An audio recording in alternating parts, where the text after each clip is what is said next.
जन्म दुख उघतातप्यमानं प्रभो पाह्यापं नमामि शंभो। ओम नमः शिवाय। आर्यावर्त का प्रथम दिन रविवार है। समय का निर्धारण रविवार से शुभारंभ होता है। रविवार भुवन भास्कर, मरीच नंदन, कश्यप और भुवन भास्कर से समय का पहिया रुक नहीं रहा है। समय सदैव चल रहा है। अतः आर्यावर्त में जिनका जन्म हुआ है, भगवान राम के क्षेत्र में, आर्यावर्त में, और भगवान राम का मंदिर 2024 में उद्घाटन हो जाएगा।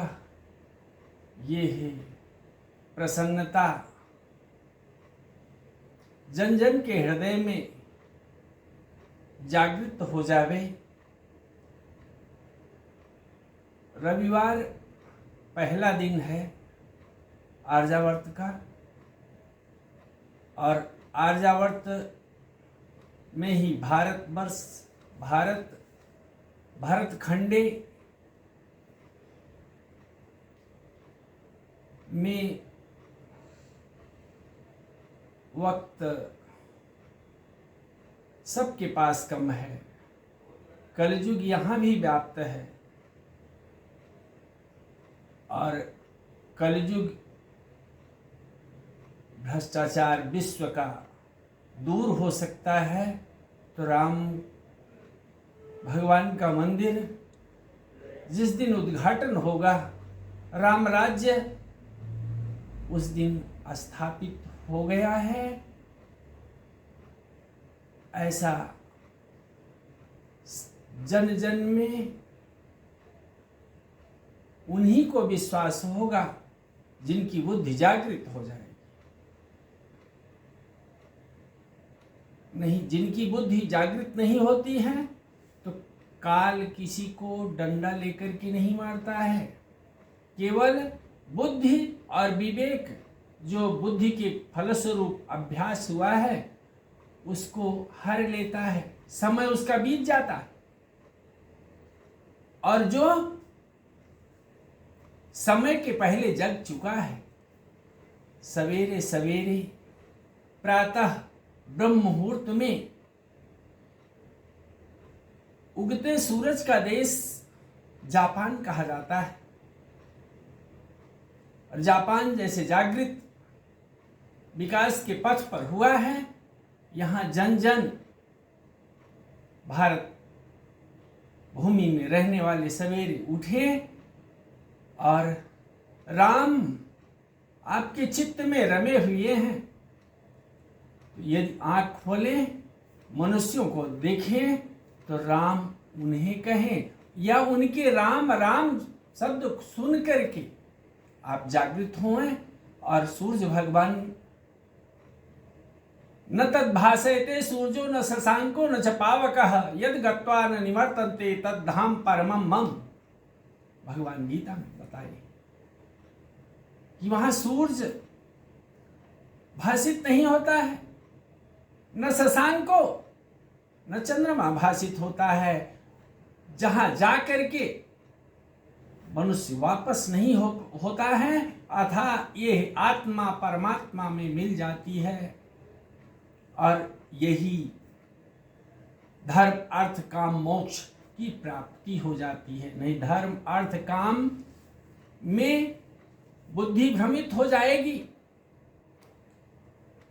काम बात कफ लोभ अपारा, क्रोध पित्त नित छाती जारा, अप्रीति करई जो तीन भाई, उपजई सन्न्यपात दुखदाई। बुद्धि सदा सदा के लिए दूर हो जाती है। जब काम रूपी बात रोग। आयुर्वेद में 3 ही व्याधियां 3 प्रकार से बताई गई हैं, बात पित्त कफ। तो काम इच्छाएं अनंत हैं, जिनके फलस्वरूप जब काम ग्रसित करता है मनुष्य को,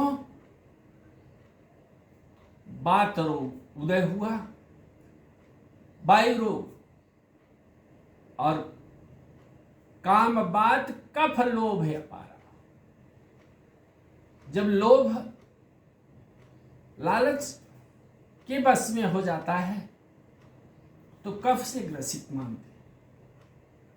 अक्रोध पित्त, क्रोध के फलस्वरूप पित्त ज्वर जब उदय होता है तो माइग्रेन बन गया, सिर दर्द, ब्रेन हेमरेज तक हो जाता है।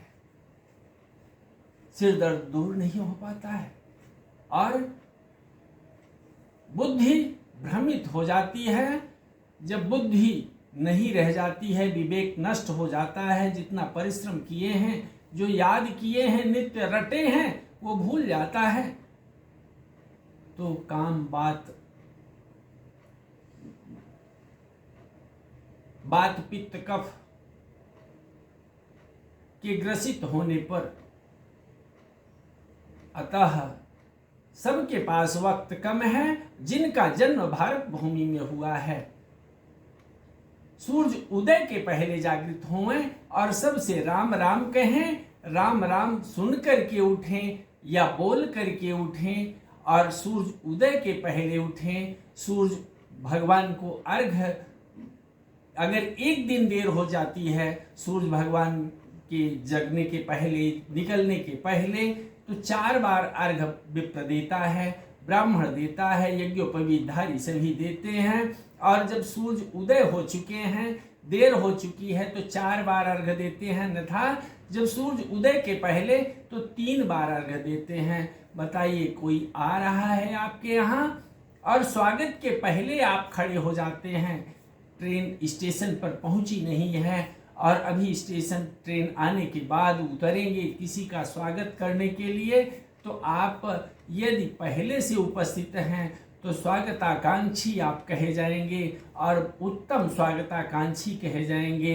ट्रेन पहुंची, वो भी निकल रहे हैं ट्रेन से, स्टेशन पर पहुंच रहे हैं, उस समय आप पहुंच रहे हैं तो मध्यम स्वागताकांक्षी कहे जाएंगे।